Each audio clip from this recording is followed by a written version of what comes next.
Well, we're here at the Georgia Capitol as we've wrapped up the 2012 legislative session, and it's been a great year for Georgia business here. Our focus, as you remember at the beginning of this session, was really on competitiveness. We've spent all of 2011 going around the state talking to Georgia businesses about what we needed to do to get the economy going again, what we could do to make Georgia a more competitive place to add jobs, start a business, and recruit companies here.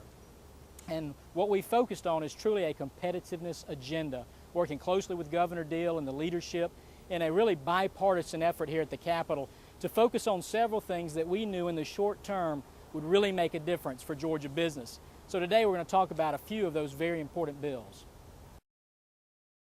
One of the most important bills for competitiveness and for economic development and for Georgia businesses this year was House Bill 386, tax reform.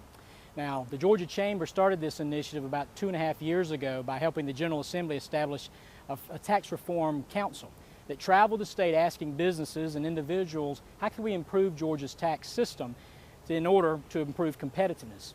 Well, it's taken us 2 years and another round around the state to get input, but we've got a really great bill this year that does a few key things for Georgia families, small businesses, and Georgia manufacturers.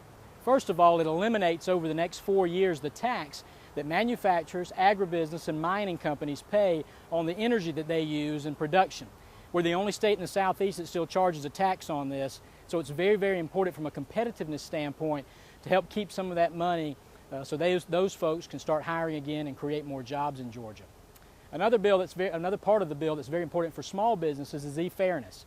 Currently, Georgia businesses who sell their goods and products online have to pay taxes on those. But if you're in another state and you're selling to Georgia citizens, you don't pay a tax. So this part of the bill simply levels the playing field so that individuals who are purchasing online from a Georgia company or an out-of-state company, but they have to pay taxes on that purchase. Another great piece in here for economic developers is the ability for the Department of Economic Development on large projects to exempt the tax that companies might have to pay on construction materials when they're building a new plant in the state of Georgia. Again, other states have this tool, and we've been behind the curve on it. But this is going to give the governor and Commissioner Chris Kaminsky a great opportunity to go out there and sell Georgia in a whole new way, in a way that's really going to mean money for companies that are coming in here to create jobs. The bill is also good for families. It lowers the marriage penalty. It gives folks another discount on their taxes they're paying every year. It does a variety of other things that we're real proud of, but we think at the end of the day, it's good for small business, great for families, and great for Georgia business and job creation. And we really want to thank Leader Larry O'Neill in the House and Senator Don Balfour for really pushing through these changes, working together with Governor Deal, working together with the business community to get a really great product that we're going to go out there and start selling tomorrow. As we traveled around the state of Georgia this year with Governor Deal to talk to businesses and local leaders about what we needed to do to get the economy going again, the number one long-term issue that we heard was improving K-12 education. Lots of places in the state are doing great and innovative things with education, but some places we still need to focus on. There were 2 bills this year, along with budget amendments, that the Georgia Chamber's focused on and really supported. We're happy that Governor Deal put more money into early childhood education in Georgia, and we applaud him for that. Funding the earliest learners are probably the most important thing we can do for them in the long run. The second bill that we passed early in the session, the governor's already signed and we're very proud about, is a bill that eliminates the practice for local school districts of firing first the last teacher hired. So you might have the best teacher in school who just transferred in or just got hired, but if they have to have layoffs or cutbacks, they're let go before a teacher that's not performing as well. So this bill eliminates that and moves us forward in a more fair and the things that ought to be done to help our children. And the third bill that really got a lot of attention and will continue to get attention for the next few months is the charter school amendment.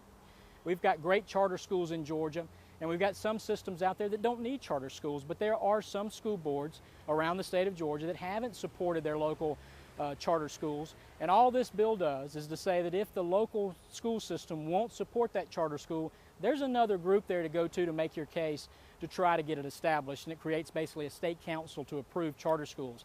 There's only a couple of these that would probably even qualify, but it's another tool for parents, it's another tool for students, and for local school districts to use if they need it. And we're happy to have supported that bill.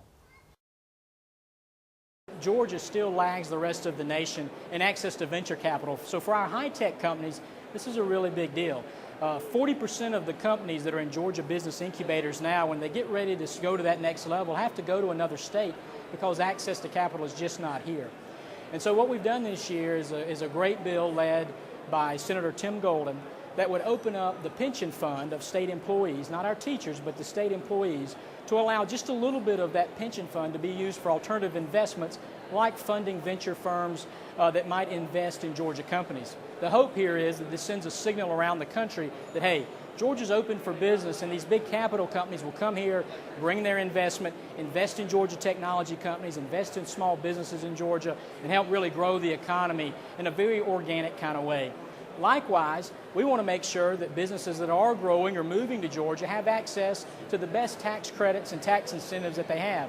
So we had another bill this year that gives more tax credits to those companies that are going to use the Georgia ports, either in Brunswick or Savannah or our new inland port in Cordele, as well as to streamline our research and development credits. If you ask businesses anywhere in the country what's one of the biggest issues they face every day, it's overregulation by state, local, and federal governments. And so this year, Georgia Chamber worked on two critical bills to ease the regulatory burden here in the state of Georgia, what we called reg reform. The first bill is just very simple. It requires a state agency, when they have to promulgate a rule from the federal government, to inform our legislators, inform the governor, so that we know there's no duplication or we're not having to do something that Georgia General Assembly didn't support or didn't vote on or is contrary to a Georgia law. The second part of it, and I think maybe the most important, provides more transparency in the permitting process for businesses that have to have permits through EPD. Right now, we hear from businesses all over the state. When they turn in a permit, they don't know when they're going to get that permit back, what the status of it is. They have no way of knowing or planning. Business needs to be able to know what they're doing in order to be successful. And so this bill just asks the Environmental Protection Division to create a tracking system, just like you have with FedEx or UPS. You simply put in your permit number and it tells you where you are in the process, and more importantly, it tells you who to call to find out what we need to do to help move that permit along. Now, there's a lot of other things that we need to do for regulatory reform in Georgia, but we feel very strongly that these are great starts and they'll give us a foundation to build off of. And we really appreciate Senator Ross Tolleson and Representative David Knight, who carry these bills, who worked with them on the floor, and they're making sure that they're going to Governor Deal so that he can sign them as soon as possible. One of our priorities at the Georgia Chamber of Commerce this year has really been focusing on small business. Let's face it, they're the bedrock of the Georgia economy. They're 65% of our membership. And in this economic climate, they've really taken the brunt and really been hurt bad. And so we focused, and we've talked already today about things like access to venture capital, things like tax reform and e-fairness that are very important for small businesses. There are three other bills that we think are great for small business. One's helping eliminate more of the local inventory tax at the local level. Two is a bill passed to undo a bill passed a few years ago by the General Assembly that said if you have to take garnishment off wages of an employee, you have to hire a lawyer to do that. Well, for a small business, that's just an unfunded mandate, and it's just driving up their cost. And so the bill this year that we've passed, sent to the governor, eliminates that requirement so your HR team can get that done. And then lastly is a bill we've worked on for several years, which is the creation of a tax tribunal. Right now, if you've got a dispute with your local tax assessor or the State Department of Revenue, you're having to pay attorney fees and court fees, and it might take you years and years to get resolution of that. Instead, now with this new tax council, you can go to talk to tax professionals, they can adjudicate that issue, and you can move on very, very quickly. So they might seem like small things, but when you take them all together, it's really been a great year for small business, and we're really proud to be focusing on their needs and their efforts through our Small Business Council, and we're going to continue to do that as we move forward.